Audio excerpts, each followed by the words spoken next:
Sparrows should be wiped out in the same manner as the flies and the spiders, so I said I would see about it, and asked him if he would not rather have a cat than a kitten. His eagerness betrayed him as he answered, "Oh, yes, I would like a cat. I only asked for a kitten lest you should refuse me a cat." "No one would refuse me a kitten, would they?" I shook my head, and said that at present I feared it would not be possible, but that I would see about it.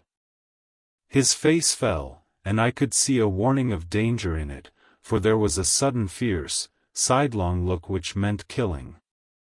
The man is an undeveloped homicidal maniac.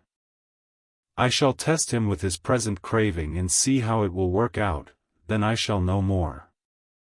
10 p.m. I have visited him again and found him sitting in a corner brooding.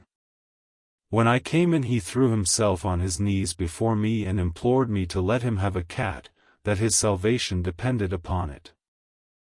I was firm, however, and told him that he could not have it, whereupon he went without a word, and sat down, gnawing his fingers, in the corner where I had found him. I shall see him in the morning early. July 20th. Visited Renfield very early, before the attendant went his rounds.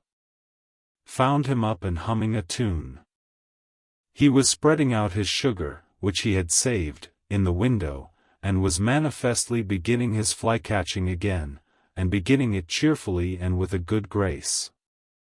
I looked around for his birds, and not seeing them, asked him where they were. He replied, without turning round, that they had all flown away. There were a few feathers about the room and on his pillow a drop of blood. I said nothing, but went and told the keeper to report to me if there were anything odd about him during the day. 11 a.m. The attendant has just been to me to say that Renfield has been very sick and has disgorged a whole lot of feathers. "My belief is, doctor," he said, "that he has eaten his birds, and that he just took and ate them raw."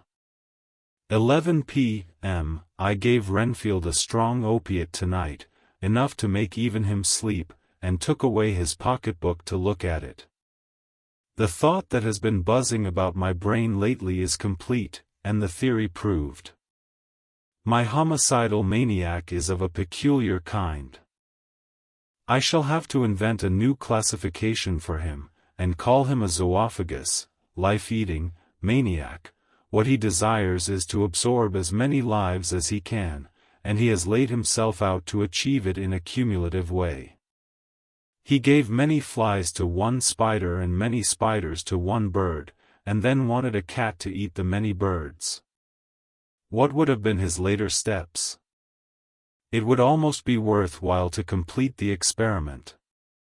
It might be done if there were only a sufficient cause. Men sneered at vivisection, and yet look at its results today. Why not advance science in its most difficult and vital aspect, the knowledge of the brain? Had I even the secret of one such mind, did I hold the key to the fancy of even one lunatic, I might advance my own branch of science to a pitch compared with which Burton Sanderson's physiology or Ferrier's brain knowledge would be as nothing.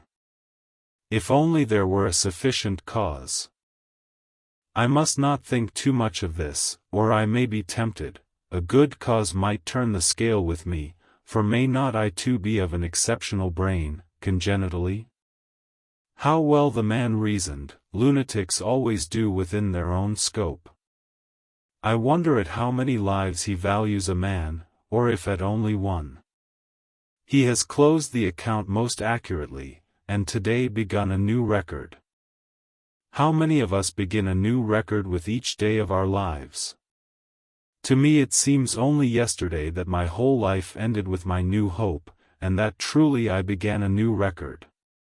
So it will be until the great recorder sums me up and closes my ledger account with a balance to profit or loss. Oh, Lucy, Lucy, I cannot be angry with you, nor can I be angry with my friend whose happiness is yours, but I must only wait on hopeless and work. Work. Work. If I only could have as strong a cause as my poor mad friend there, a good, unselfish cause to make me work, that would be indeed happiness. Mina Murray's Journal. July 26. I am anxious, and it soothes me to express myself here. It is like whispering to one's self and listening at the same time. And there is also something about the shorthand symbols that makes it different from writing. I am unhappy about Lucy and about Jonathan. I had not heard from Jonathan for some time, and was very concerned, but yesterday dear Mr. Hawkins, who is always so kind, sent me a letter from him. I had written asking him if he had heard, and he said the enclosed had just been received. It is only a line dated from Castle Dracula, and says that he is just starting for home. That is not like Jonathan. I do not understand it, and it makes me uneasy.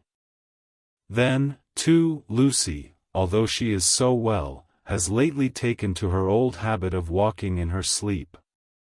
Her mother has spoken to me about it, and we have decided that I am to lock the door of our room every night. Mrs.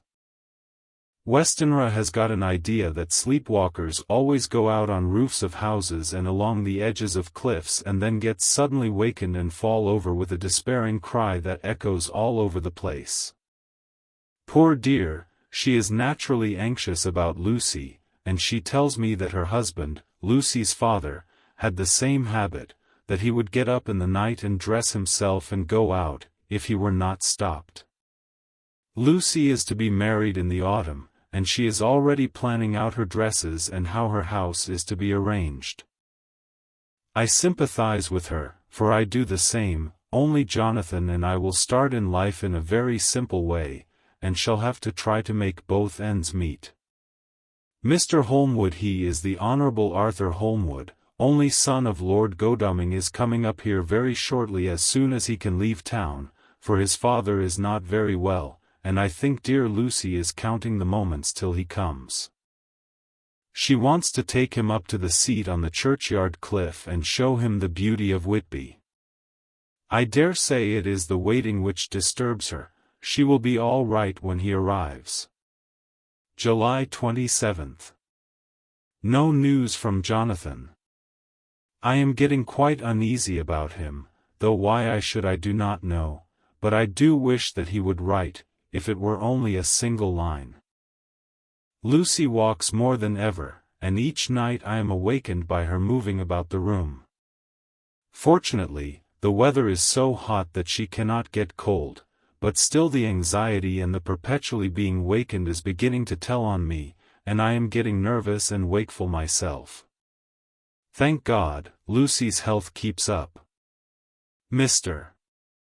Holmwood has been suddenly called to Ring to see his father, who has been taken seriously ill. Lucy frets at the postponement of seeing him, but it does not touch her looks. She is a trifle stouter, and her cheeks are a lovely rose pink. She has lost that anemic look which she had. I pray it will all last. August 3rd. Another week gone, and no news from Jonathan, not even to Mr. Hawkins, from whom I have heard. Oh, I do hope he is not ill. He surely would have written. I look at that last letter of his, but somehow it does not satisfy me. It does not read like him, and yet it is his writing. There is no mistake of that. Lucy has not walked much in her sleep the last week, but there is an odd concentration about her which I do not understand. Even in her sleep she seems to be watching me. She tries the door, and finding it locked, goes about the room searching for the key. August 6th. Another 3 days, and no news. This suspense is